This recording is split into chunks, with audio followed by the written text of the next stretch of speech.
कहानी की शुरुआत में हम विल नाम के एक साइंटिस्ट को देखते हैं जो अल्जाइमर नामी बीमारी का इलाज ढूंढ रहा था, क्योंकि उनके पिता भी अल्जाइमर बीमारी के शिकार थे। विल का उसके पिता के अलावा इस दुनिया में और कोई नहीं था, इसीलिए वो हर हाल में अल्जाइमर नामी बीमारी की दवा बनाना चाहता था। अल्जाइमर एक ऐसी बीमारी है जिसमें धीरे धीरे मरीज की याददाश्त कमजोर होने लगती है और एंड में वो इंसान अपना नाम तक भूल जाता है। अब विल का इस दुनिया में अपने फादर के अलावा और कोई था भी नहीं, इसलिए वो अपने फादर को खुद से दूर होते नहीं देख सकता था। विल दिन रात मेहनत करके फाइनली एक दवा बना लेता है, लेकिन सबसे पहले इंसान पर इस दवा को टेस्ट करना एक रिस्की काम था, इसलिए ये दवा सबसे पहले एक फीमेल चिंपैंजी पर टेस्ट किया जाता है और जो रिजल्ट सामने आया उसने सबको हिलाकर रख दिया। इस दवा से वो फीमेल चिंपैंजी बहुत ज्यादा इंटेलिजेंट हो जाती है। विल जब उसकी इंटेलिजेंस देखता है तो उसे बहुत खुशी होती है और अब वो इस दवा को इंसानों पर इस्तेमाल करना चाहता है। विल सबसे पहले ये बात अपने सीनियर को बताता है और उसके बाद बोर्ड ऑफ मेंबर्स की एक मीटिंग रखी जाती है जहां पर वो अपनी प्रेजेंटेशन दे रहा होता है। विल की इस नई दवा से सब के सब बहुत खुश होते हैं क्योंकि इसके रिजल्ट्स बहुत ज्यादा पॉजिटिव थे। विल की प्रेजेंटेशन के दौरान दूसरी तरफ उस फीमेल चिंपैंजी को दिखाया जाता है जिसके ऊपर विल की दवा को इस्तेमाल किया गया था। वहां पर एक वर्कर आता है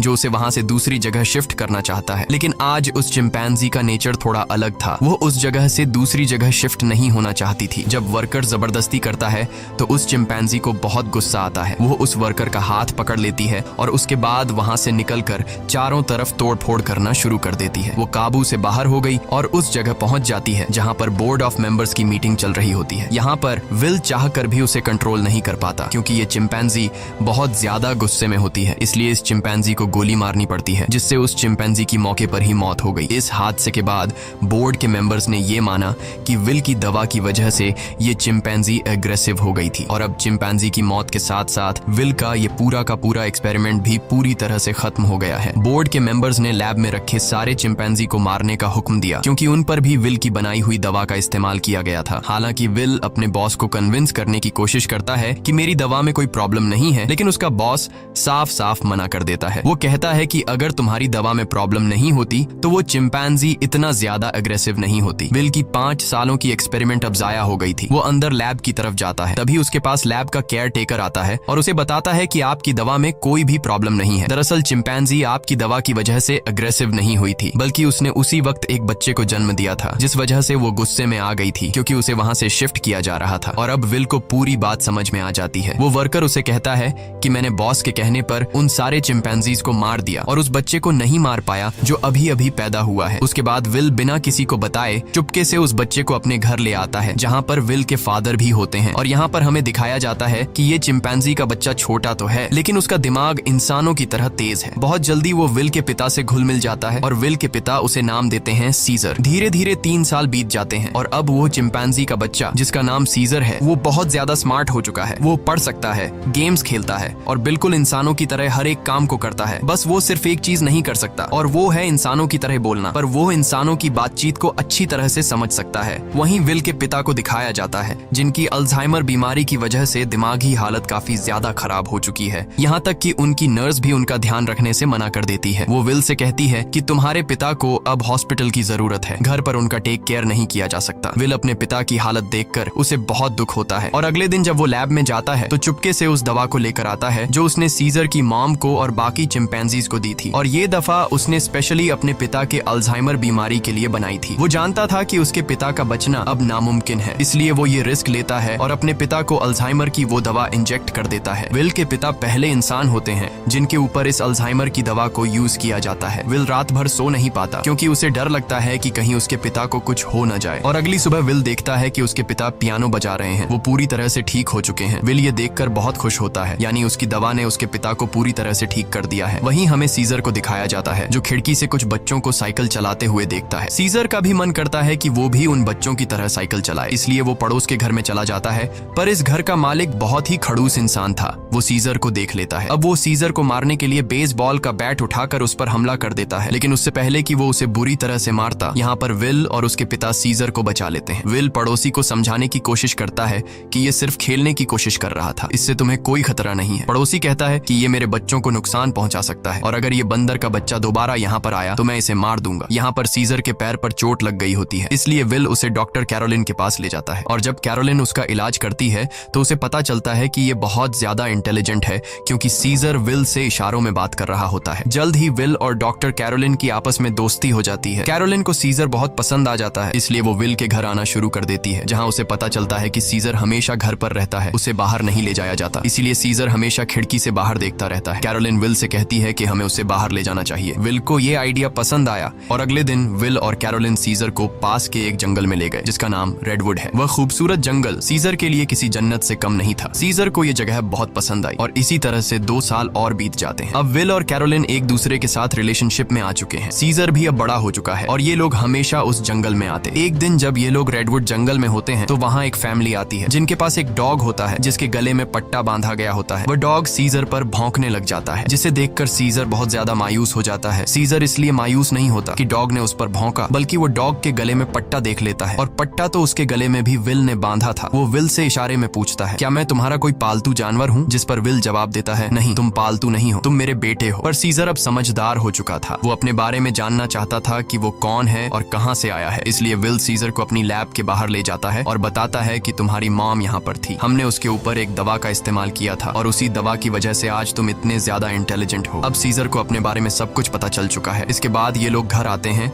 जहाँ पर विल के पिता को दिखाया जाता है, जिनकी अल्जाइमर बीमारी अब वापस पहले जैसी हो चुकी है। वो चम्मच के उल्टे तरफ से खाना खाने लगा। विल समझ गया कि अब इस दवा ने उसके पिता के दिमाग पर असर करना छोड़ दिया है। इस बात से विल बहुत परेशान होता है और जब विल काम पर गया होता है तो विल के पिता का गाड़ी चलाने का मूड हो जाता है, लेकिन अल्जाइमर बीमारी की वजह से वो भूल चुके होते हैं कि गाड़ी को ड्राइव कैसे किया जाता है। जब वो कार स्टार्ट करता है तो उसे कार कंट्रोल नहीं हो पाती, इसलिए वो सीधा जाकर अपने पड़ोसी की गाड़ी को टक्कर मार देता है। पड़ोसी जब यह सब कुछ देखता है तो वो जल्दी से बाहर आ जाता है। ये वही पड़ोसी है जिसने कुछ साल पहले सीजर को मारा था और अब वो विल के पिता को कॉलर से पकड़कर गाड़ी से बाहर निकालता है, उन्हें मारने लगता है। तभी अचानक खिड़की से सीजर की नजर उन पर पड़ती है और जब वह देखता है कि उनका पड़ोसी विल के पिता को मार रहा है तो वह अपने आप को कंट्रोल नहीं कर पाता। वो बाहर आता है और उस पर हमला कर देता है। सीजर इतना गुस्से में आ गया होता है कि वो उस पड़ोसी की उंगली काट लेता है, जिसके बाद उनका पड़ोसी विल के चिंपैंजी सीजर पर कोर्ट में केस करता है। इसीलिए कोर्ट ये फैसला करती है कि अब सीजर को घर पर नहीं रखा जा सकता। तब यहाँ एनिमल कंट्रोल टीम आती है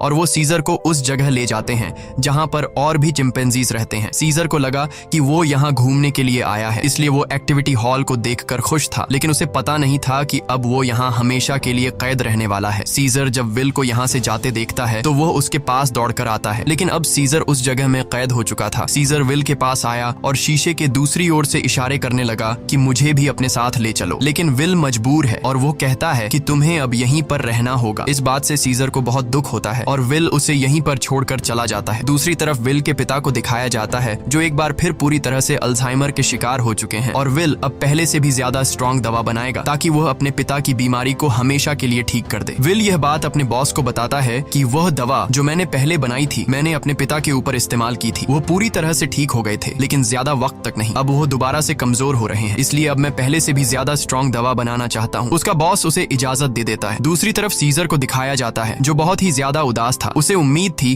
कि जल्द विल आकर उसे घर ले जाएगा। वो सामने की दीवार पर चौक से एक ड्राइंग बनाता है, जो कि उस खिड़की का नक्शा था जिससे वो अपने घर से बाहर देखा करता था। वो अपने घर को बहुत ज्यादा मिस कर रहा था। इधर विल दिन रात कड़ी मेहनत के बाद वो दवा बना लेता है। अब इस दवा को एक चिंपैंजी पर यूज करने की तैयारी की जाती है और जब दवा को उसकी बॉडी में इंजेक्ट किया जा रहा होता है तभी प्रेशर की वजह से एक पाइप निकल जाता है। वहाँ पर उनका एक वर्कर होता है जिसका नाम फ्रैंकलिन है। दवा की कुछ गैस उसकी नाक के अंदर चली जाती है क्योंकि उसने मास्क नहीं पहना होता। हालांकि उस वक्त उस पर गैस का कोई असर नहीं पड़ता और यह लोग उस चिंपैंजी के बॉडी में दवा इंजेक्ट कर लेते हैं, जिसके बाद वो चिंपैंजी बहुत ज्यादा इंटेलिजेंट हो जाता है, यानी कि उनकी यह दवा भी कामयाब हो गई। इसके बाद विल और कैरोलिन सीजर से मिलने जाते हैं, जिसे बहुत ही छोटे पिंजरे के अंदर कैद किया गया होता है। यहाँ पर सीजर के हाथ में चोट भी लगी होती है, जिससे विल को बहुत गुस्सा आता है और वहाँ के गार्ड्स को धमकी देता है कि अगर तुमने इसके साथ कोई भी गलत सलूक किया तो मैं तुम्हारे इस जगह को बंद करवा दूंगा। विल के आने से सीजर बहुत खुश था क्योंकि वो समझ रहा था कि विल आज उसे घर वापस ले जाएगा, लेकिन विल उसे कहता है कि जब तक कोर्ट मुझे इजाजत नहीं देती मैं तुम्हें घर वापस नहीं ले जा सकता। जिसके बाद विल यहाँ से चला जाता है और सीजर बहुत ज्यादा उदास हो जाता है। उसे घर की बहुत याद आती है। यहाँ उसे गंदा खाना और जेल का स्टाफ उसके साथ बहुत बुरा सलूक करते हैं। जब विल अपने घर जाता है तो देखता है कि उसके पिता की हालत बहुत ज्यादा खराब है। वो उन्हें दवा देना चाहता है पर विल के पिता मना कर देते हैं। वो कहते हैं कि अब मेरा वक्त आ चुका है और उसके बाद विल के पिता की डेथ हो जाती है। विल अपने पिता की डेथ से पूरी तरह से टूट जाता है और अब सीजर के अलावा उसका कोई भी नहीं है। वो उसे अपना बेटा मानता है, इसलिए वो बहुत सारे पैसे लेकर उस जगह जाता है जहाँ पर सीजर को कैद किया गया है। वहाँ का जो हेड होता है विल उसे उन्हें बहुत सारे पैसे देता है और कहता है कि मैं सीजर को अपने साथ ले जाना चाहता हूँ। उस जगह का हेड इतने सारे पैसे देखकर विल की बात मान जाता है। विल सीजर के पास आया और उसे अपने साथ चलने को कहा, लेकिन सीजर दरवाजा बंद कर देता है क्योंकि अब वो विल के साथ नहीं जाना चाहता। हालांकि सीजर को विल से बिछड़ने का दुख तो था, लेकिन अब वो किसी का पालतू बनकर जिंदगी नहीं गुजारना चाहता था। वो अपने साथ साथ उस जगह में बंद बाकी चिंपैंजीज को भी आजाद देखना चाहता था, जिसके बाद विल को लौटना पड़ता है। रात को उस जगह काम करने वाले एक लड़के के कुछ दोस्त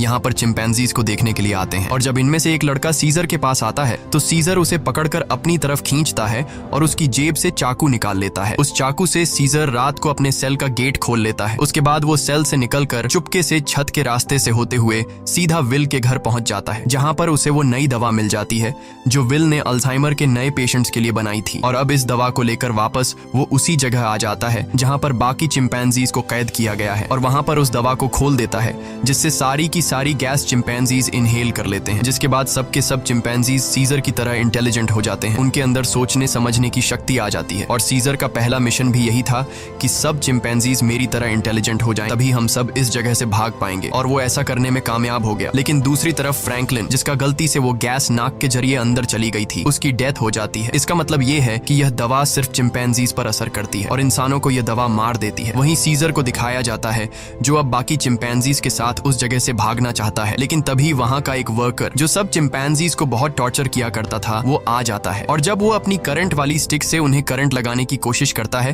तो सीजर उसका हाथ पकड़ लेता है। वो कहता है कि अपने गंदे हाथ मुझसे दूर रखो और यहाँ पर पहली बार सीजर बोलता है नो। इसके बाद सीजर उसे पंच मारकर वहीं पर गिरा देता है और बाकी सब चिंपैंजीज को आजाद कर देता है। वो वर्कर उठकर एक बार फिर से अपनी इलेक्ट्रिक स्टिक लेकर उनकी तरफ बढ़ता है, लेकिन सीजर उस पर प्रेशर से पानी खोल देता है, जिससे उसे करंट लगने से उसकी मौत हो जाती है। इसके बाद सीजर सब चिंपैंजीज को लेकर पास के एक जू में पहुंच जाता है। वो वहां के सभी चिंपैंजीज को आजाद करके अपनी टीम में शामिल कर लेता है और अब ये सब के सब विल की लैब में पहुंच जाते हैं। वहां पर भी बहुत सारे चिंपैंजीज होते हैं, ये उन्हें भी आजाद कर देते हैं और अब इन सब की एक टीम बन चुकी है। वहीं विल, जिसे सीजर की बहुत ज्यादा याद आती है, वह उस जगह कॉल करता है जहां पर सीजर को कैद कर रखा गया था, पर उसका कॉल कोई रिसीव नहीं करता। इसलिए वह जल्दी से कैरोलिन के साथ वहां पर पहुंच जाता है। वो देखते हैं कि यहाँ पर तो एक भी चिंपैंजी मौजूद नहीं। तभी उन्हें एक जख्मी वर्कर दिखाई देता है। विल उससे पूछता है कि यहाँ पर क्या हुआ। वह बताता है कि तुम्हारा सीजर सबको अपने साथ ले गया और वह पहली बार बोला भी था। ये सुनकर विल बहुत ज्यादा परेशान हो जाता है और अब वह समझ जाता है कि सीजर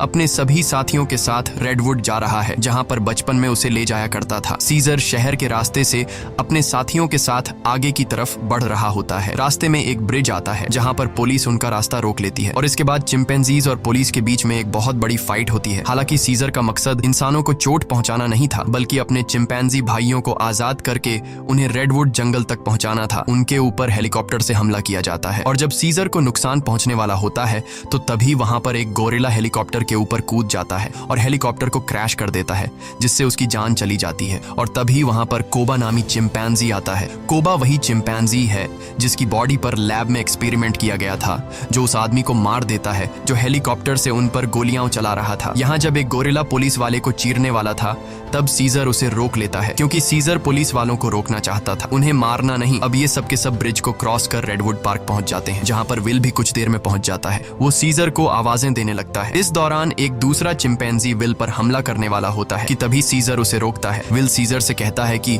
तुम मेरे साथ घर चलो, नाराजगी छोड़ दो, नहीं तो पुलिस तुम सबको मार देगी। सीजर विल को अपने गले लगाता है और उसके कान में कहता है कि अब यही मेरा घर है। और विल समझ जाता है कि सीजर को उसकी दुनिया मिल चुकी है, वह उसके साथ लौट कर नहीं आएगा। विल सीजर से कहता है ठीक है, ये तुम्हारी जिंदगी है, जी लो इसे। जिसके बाद विल सीजर को यहीं छोड़कर चला जाता है। अब सीजर और उसके साथियों की यह एक नई दुनिया है और सीजर इन सब का लीडर है। वहीं हमें विल के पड़ोसी को दिखाया जाता है जिसकी उंगली सीजर ने काटी थी और अचानक उसकी नाक से खून निकलने लगता है। दरअसल फ्रैंकलिन, जो विल का कोलीग था जिसने एक्सपेरिमेंट के दौरान गैस इनहेल कर ली थी, वो ये सब कुछ बताने के लिए विल के घर आया था। लेकिन विल घर पर न होने की वजह से फ्रैंकलिन उसके पड़ोसी के पास गया। अचानक उसे खांसी आई जिससे खून के छींटे उसके ऊपर गिर गए और अब ये भी उस वायरस से इन्फेक्टेड है। दरअसल ये एक पायलट होता है जो कि इंटरनेशनल फ्लाइट्स उड़ाता है। इसका मतलब ये वायरस पूरी दुनिया में फैला देगा, जिससे पूरी दुनिया बदल जाएगी, और होता भी ऐसा ही है। इस मूवी का सेकंड पार्ट 2014 में आया था, जिसमें दिखाया जाता है कि वायरस को फैले हुए आज 10 साल हो चुके हैं और दुनिया से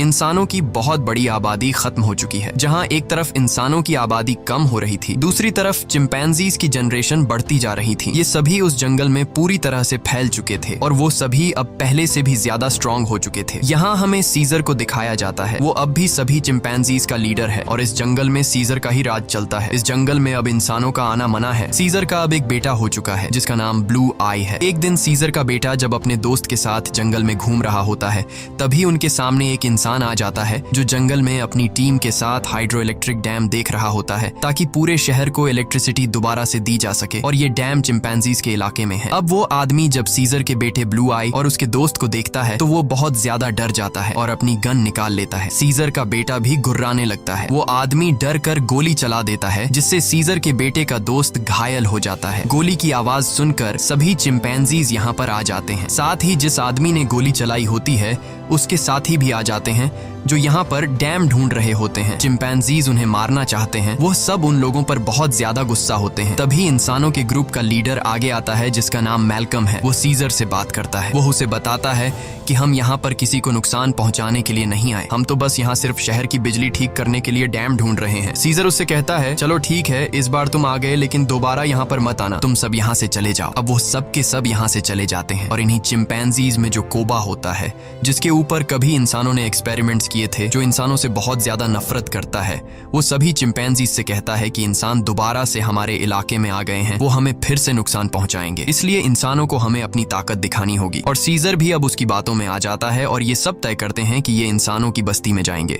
और अब सीजर अपने घोड़े पर बैठकर सबके आगे होता है। उसके साथ सभी चिंपैंजीज इंसानों के इलाके में जाते हैं। यहाँ पर दिखाया जाता है कि जो पहले रोशनियों से चमकने वाला एक खूबसूरत शहर हुआ करता था, अब वो पूरी तरह से वीरान हो चुका है। यहाँ पर टेक्नोलॉजी और बहुत सारी चीजें अब पूरी तरह से खत्म हो चुकी हैं। सीजर अपनी पूरी सेना को लेकर इंसानों के इलाके में पहुंच जाता है, जहां पर मैल्कम एक बार फिर से सीजर के सामने आता है और वो सीजर से कहता है कि हम तुमसे माफी मांग चुके हैं। सीजर कहता है कि आज के बाद अगर हमारे इलाके में कोई भी आया तो हम उसे मार देंगे। हम युद्ध नहीं चाहते, लेकिन अगर इंसानों ने दोबारा हमारे इलाके में आने की कोशिश की तो हम किसी को नहीं छोड़ेंगे। यहाँ पर कोबा भी होता है। कोबा चाहता है कि वो इंसानों से युद्ध लड़े, लेकिन सीजर इंसानों को वार्निंग देकर यहाँ से पूरी सेना के साथ निकल जाता है। वही मैल्कम को दिखाया जाता है जो बहुत ज्यादा परेशान होता है क्योंकि जिस जगह में ये लोग रह रहे थे वहां पर बिजली नहीं थी और उनका पावर प्लांट खास उसी जगह में था जहां पर चिंपैंजीज का इलाका था। वहां पर जाना मतलब अपनी मौत को दावत देना है, लेकिन सारी जिंदगी ये लोग बिना इलेक्ट्रिसिटी के तो नहीं रह सकते थे, इसलिए उन्हें हर हाल में वहां पर जाकर बिजली ठीक करनी थी। मैल्कम अपने सीनियर से कहता है कि हमें एक बार सीजर से बात करके देखना चाहिए, क्या पता वो हमारी तकलीफ को समझ ले। जिसके बाद मैल्कम अपनी फैमिली और एक ग्रुप लेकर वहां जंगल के बाहर पहुंच जाता है। मैल्कम जब सीजर को अपनी सारी सिचुएशन बताता है तो सीजर समझ जाता है क्योंकि वो इंसानों के साथ रह चुका है। उसे पता है कि इलेक्ट्रिसिटी का मतलब क्या है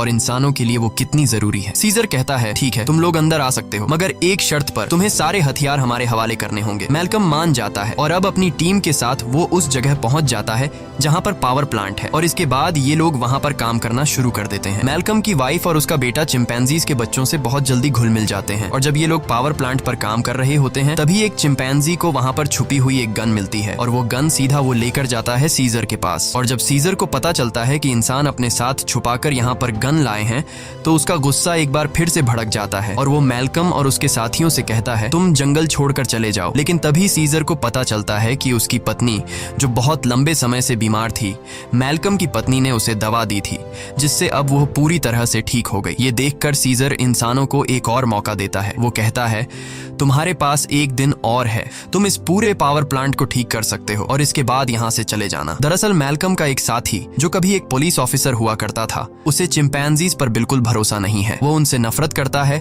और वो यहाँ पर गन्स लेकर आया होता है। उनके पास और भी गन्स होते हैं और जब ये लोग गन्स एक दूसरे को पास कर रहे होते हैं तो ऊपर से कोबा देख लेता है। कोबा गुस्से से लाल हो जाता है कि ये इंसान तो बिल्कुल भी भरोसे के लायक नहीं है और कोबा इंसानों से बहुत ज्यादा नफरत करता है और वो जल्दी से सीजर के पास जाता है। वो उसे बताता है कि इंसानों के पास और भी हथियार हैं, इंसान भरोसे के लायक नहीं है, तुम्हें उन्हें हमारे इलाके से निकालना होगा। जिस पर सीजर उसे सब्र रखने को कहता है। इस बात से कोबा को गुस्सा आता है। वो कहता है तुम्हें अपने साथियों की बिल्कुल भी परवाह नहीं है, तुम इंसानों से प्यार करते हो क्योंकि तुम भी उन्हीं में से एक हो। और अब सीजर को इस बात पर गुस्सा आता है और वो कोबा पर हमला कर देता है। सीजर उसे बहुत बुरी तरह से घायल कर देता है। कोबा अब बदले की आग में जलने लगा। वो यहाँ से सीधा उस जगह जाता है जहाँ पर इंसान और उनके हथियार हैं। वो वहाँ से इंसानों के हथियार लेता है और बहुत सारे इंसानों को मार देता है। और उन्हें मारने के बाद वापस वो अपने इलाके में आता है जहाँ पर वो अपने ही चिंपैंजीज के कई घरों को आग लगा देता है। और जब मौका देखता है कि सीजर बिल्कुल अकेला है, उसके पास कोई भी नहीं है, तो वो चुपके से सीजर को भी गोली मार देता है। सीजर वहीं झाड़ियों में गिर जाता है। इसके बाद कोबा अब सभी चिंपैंजीज के पास जाता है और कहता है इंसानों ने हमारे घर जला दिए और हमारे लीडर सीजर को भी मार दिया। वो हम पर हमला कर रहे हैं, हमें उन्हें सबक सिखाना होगा। कोबा इंसानों के खिलाफ युद्ध का ऐलान कर देता है। साथ ही वो यह भी ऐलान करता है कि अब मैं तुम सब का लीडर हूँ। इसे सब लीडर मान लेते हैं और इंसानों से युद्ध लड़ने के लिए तैयार हो जाते हैं। दूसरी तरफ इंसानों को दिखाया जाता है जहाँ उनके घरों में अब लाइट आ चुकी होती है क्योंकि पावर प्लांट ठीक हो चुका है। वो सब एक साथ मिलकर एंजॉय कर रहे होते हैं। वहीं कोबा अपनी पूरी सेना के साथ उस जगह पहुंच जाता है जहां पर इंसानों के हथियार हैं। सबसे पहले ये चिंपैंजीज इंसानों के हथियार को लूटते हैं और इसके बाद उन्हीं हथियारों से इंसानों के ऊपर हमला कर देते हैं। कई इंसानों को मार दिया जाता है। यहाँ पर वो छोटा चिंपैंजी भी होता है जिसे जंगल में एक इंसान ने गोली मारी थी और अब कोबा उसे हथियार देता है और कहता है तुम्हें इंसानों को मारना होगा। पर वह मना कर देता है क्योंकि सीजर ने उसे सिखाया था कि कभी भी किसी भी इंसान पर बिना वजह हमला मत करना। और जब वो बच्चा कोबा का ऑर्डर नहीं मानता तो कोबा उसे मार देता है। साथ ही जो चिंपैंजीज उसका हुक्म नहीं मानते वो उन्हें कैद कर लेता है। वही जंगल में मैल्कम और उसकी वाइफ शहर की तरफ आ रहे होते हैं। तभी वहाँ पर उन्हें सीजर दिखता है जो बहुत बुरी तरह से घायल होता है। वो सीजर को अपनी गाड़ी में बैठाकर अपने घर ले आते हैं। वो उसका ट्रीटमेंट करते हैं और सीजर का अच्छी तरह से ख्याल रखते हैं जिससे सीजर की जान में दोबारा जान आ जाती है। सीजर के होश में आने के बाद वो उन्हें बताता है कि मेरे पर हमला मेरे साथी ने किया है जिसका नाम है कोबा। मैल्कम को भी यहाँ पर पूरी बात समझ में आ जाती है। सीजर पूरी तरह से ठीक नहीं था, इसीलिए उसे पूरी तरह से रिकवर करने के लिए मैल्कम मेडिसिन लाने के लिए स्टोर पर जाता है और तभी उसके सामने सीजर का बेटा आ जाता है जिसके हाथ में गन होती है। वो मैल्कम को शूट करने वाला होता है कि मैल्कम उसे बता देता है तुम्हारे पिता सीजर अब भी जिंदा हैं, वो हमारे पास हैं और उन्हें और किसी ने नहीं बल्कि कोबा ने शूट किया है। इसके बाद मैल्कम सीजर के बेटे को अपने घर ले आता है। वो अपने पिता को जिंदा देखकर बहुत खुश हो जाता है। जहाँ पर सीजर का बेटा सीजर को बताता है कि किस तरह से कोबा ने अपने आप को लीडर बनाया और उसने बाहर की दुनिया में मासूम लोगों की जान ली। सीजर के बेटे को भी अब पता चल चुका है कि उसके पिता सीजर पर और किसी ने नहीं बल्कि कोबा ने गोली चलाई थी। इसीलिए अब वह वापस उसी जगह जाता है जहाँ पर कोबा ने इंसानों को और बहुत सारे चिंपैंजीज को बंदी बनाकर रखा है। सीजर का बेटा सबको आजाद कर देता है। मैल्कम भी उनका साथ देता है और वो उन सबको टावर के अंदर ले आता है जहाँ पर उसकी मुलाकात वही पुलिस ऑफिसर से होती है। वह ऑफिसर मैल्कम को बताता है कि इलेक्ट्रिसिटी आने के बाद मैंने रेडियो से आर्मी के साथ कांटेक्ट कर लिया है और बहुत जल्द बहुत बड़ी आर्मी की सेना यहाँ पर आने वाली है जो सभी चिंपैंजीज का खात्मा कर देगी। साथ ही वह यह भी बताता है कि मैंने टावर के ऊपर बहुत सारे बॉम्ब्स को फिट कर दिया है ताकि जब चिंपैंजीज टावर के ऊपर चढ़ेंगे तो मैं बॉम्ब को ब्लास्ट करके उन सब चिंपैंजीज को मार दूंगा। हालांकि इसमें उसकी खुद भी जान चली जाएगी। उसके हाथ में रिमोट कंट्रोल होता है और अब यह देखने के बाद मैल्कम और सभी इंसान वहां से भागना शुरू कर देते हैं। वहीं सीजर को दिखाया जाता है जो अब यहाँ पर पहुंच चुका है। उसका सामना कोबा से होता है और कोबा और उसके बीच फाइट शुरू हो जाती है। सीजर को जिंदा देखकर बाकी चिंपैंजीज भी कोबा की गद्दारी को जान चुके हैं। वहीं हमें उस पुलिस ऑफिसर को दिखाया जाता है जो टाउन के एक हिस्से को बॉम्ब से ब्लास्ट कर देता है जिसमें कई सारे चिंपैंजीज मारे जाते हैं। लेकिन कोबा, सीजर और उसके कई साथी अब भी जिंदा हैं। जब कोबा देखता है कि बहुत सारे चिंपैंजीज वापस सीजर को सपोर्ट करने लगे हैं तो वह उन सब पर गोलियां चलाना शुरू कर देता है। तभी सीजर काफी ऊंचाई से कोबा पर हमला कर देता है और उसे बिल्डिंग से नीचे धकेल देता है। कोबा लोहे की रॉड से लटक जाता है। अब वह सीजर से कहता है प्लीज मुझे बचा लो, जिसके बाद सीजर उसका हाथ पकड़ लेता है। लेकिन कोबा ने जो किया है उसे माफ नहीं किया जा सकता, इसीलिए सीजर उसका हाथ छोड़कर उसे नीचे गिरा देता है जिससे उसकी मौत हो जाती है। और अब मैल्कम और सीजर एक दूसरे के सामने होते हैं। ये दोनों एक दूसरे से हाथ मिलाते हैं, यानी कि यह दोनों अब अच्छे दोस्त हैं जैसे कभी सीजर विल का हुआ करता था। मैल्कम सीजर को बताता है कि बहुत जल्दी यहाँ पर आर्मी आने वाली है, तुम सबको यहाँ से निकलना होगा ताकि इस जंग को रोका जा सके। सीजर कहता है कि अब इंसानों और चिंपैंजीज के बीच जो वॉर है उसे कभी खत्म नहीं किया जा सकता। इसी के साथ यह कहानी खत्म हो जाती है। अगर वीडियो आपको अच्छी लगी हो तो हमारे चैनल को सब्सक्राइब और वीडियो को लाइक जरूर कीजिएगा।